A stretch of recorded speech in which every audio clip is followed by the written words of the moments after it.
Have you ever driven down a road that felt wrong? Not dangerous, not broken, just off, like the air was heavier and the silence was louder than it should be. Now, let me ask you something more unsettling. What if I told you there's a stretch of road where people don't crash, don't leave skid marks, and don't call for help?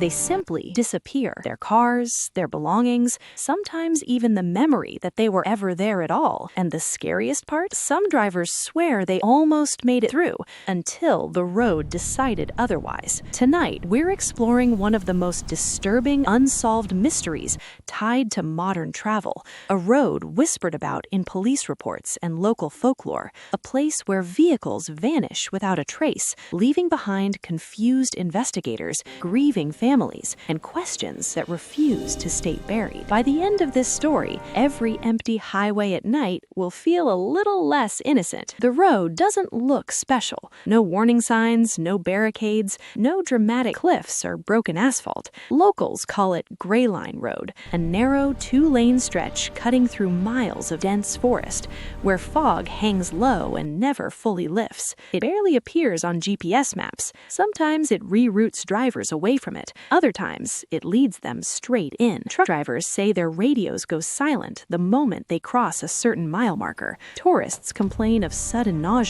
and locals avoid it entirely after sundown. The first official disappearance happened more than 20 years ago. A man named Daniel Hargreave was driving home after a late shift. He never arrived. No accident was reported. No emergency call was made. 3 days later, police found his car parked neatly on the shoulder of Gray Line Road. The doors were locked. The engine was cold. The keys were missing. There was no sign of a struggle. No blood, no footprints leading away from the vehicle. Daniel was never seen again. It was as if he had simply stepped out of reality. At first, investigators treated it as an isolated incident, but then it happened again and again. Over the next decade, more drivers vanished along the same stretch of road. A college student heading home for winter break, a delivery driver running behind schedule, a couple arguing quietly in the front seats of their car. Different people, different vehicles, same outcome. Each time, their cars were eventually found abandoned along Gray Line Road. No damage, no mechanical failure, no indication they had been driven recently. The vehicles were clean, too clean, no dirt on the tires, no leaves caught underneath, almost as if they had been placed there rather than driven. One investigator quietly noted something chilling. It was like the road borrowed them and returned only what it didn't want. Families reported something even stranger. Phones belonging to the missing would occasionally ping briefly near Gray Line Road long after the disappearances. One message was actually received. Just 3 words: still driving, help. No signal followed, no trace was found, and that's when fear began to replace confusion, because patterns are comforting until they reveal something that shouldn't be possible. The most terrifying accounts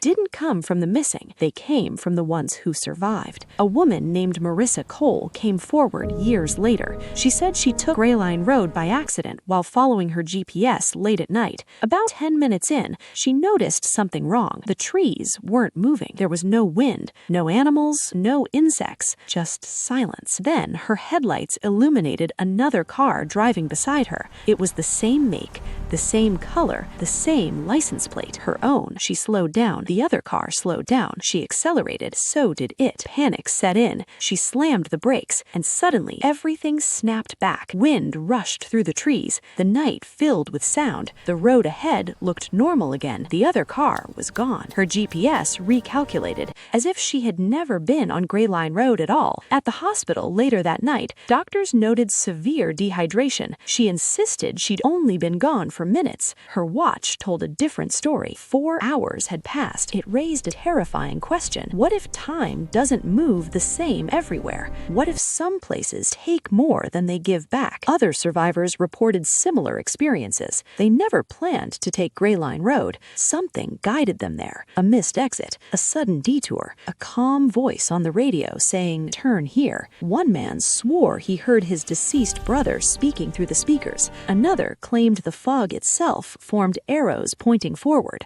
Almost all of them described the same feeling. Calm. Once fully on the road, fear faded. Anxiety disappeared. Some even felt happy. Fear only returned when they tried to leave. Some believe Gray Line Line Road isn't a place at all. It's an event, a fracture where reality folds in on itself. Others believe it feeds on movement, on people traveling without awareness. And then there's the oldest theory of all, that the road is alive. Not intelligent, not malicious, just hungry, and it prefers travelers who don't look back. Which raises one final question. If Gray Line Road is so dangerous, why hasn't it been closed? Officially, it doesn't meet the criteria. There's no confirmed cause, no proof of wrongdoing, no evidence that it's unsafe. Unofficially, funding requests disappear, reports go missing, witnesses stop talking. Some locals believe closing the road would make things worse. They say it takes what it takes, and if you deny it, it comes looking. Every few years, another disappearance reminds everyone the road still exists, waiting. Tonight, we explored a road where cars vanish,